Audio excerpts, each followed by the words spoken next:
बार की बात है। एक नन्ही चिड़िया थी जिसका नाम था गुड़िया। गुड़िया का सपना था कि वह आसमान में सबसे ऊंचा उड़ सके, जैसे बड़े बड़े पक्षी उड़ते हैं। लेकिन उसकी पंख इतने मजबूत नहीं थे और वह बहुत ऊंचा नहीं उड़ पाती थी। हर रात गुड़िया सपने में देखती कि वह बादलों के बीच उड़ रही है, सूरज की किरणों के साथ खेल रही है। एक दिन उसने फैसला किया कि वह कोशिश करना नहीं छोड़ेगी। गुड़िया रोज थोड़ा थोड़ा उड़ने की प्रैक्टिस करने लगी। धीरे धीरे उसके पंख मजबूत होने लगे और एक दिन उसने सच में बहुत ऊंची उड़ान भरी, ठीक वैसे ही जैसे वह अपने सपनों में देखती थी। गुड़िया ने सीखा कि सपने सच करने के लिए हिम्मत और मेहनत की जरूरत होती है, चाहे हम कितने भी छोटे क्यों न हों। एक हरे भरे जंगल में एक नन्ही चिड़िया रहती थी जिसका नाम पीहू था। पीहू छोटी थी, लेकिन उसके पंख बेहद खूबसूरत थे।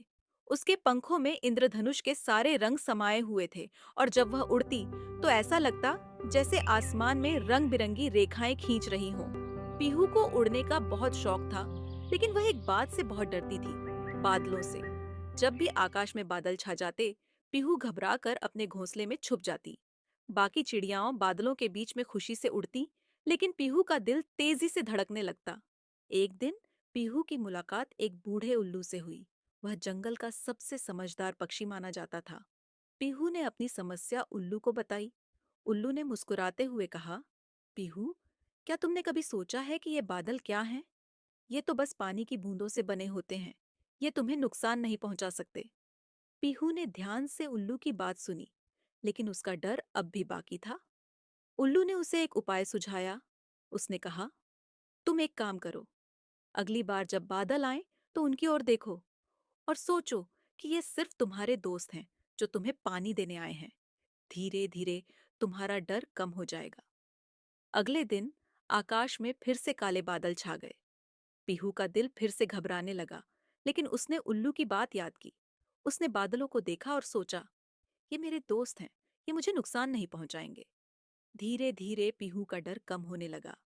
उसने अपने पंख फैलाए और आकाश में उड़ने का फैसला किया। वह बादलों के बीच उड़ने लगी। उसने महसूस किया कि बादल वास्तव में बहुत मुलायम और दोस्ताना थे।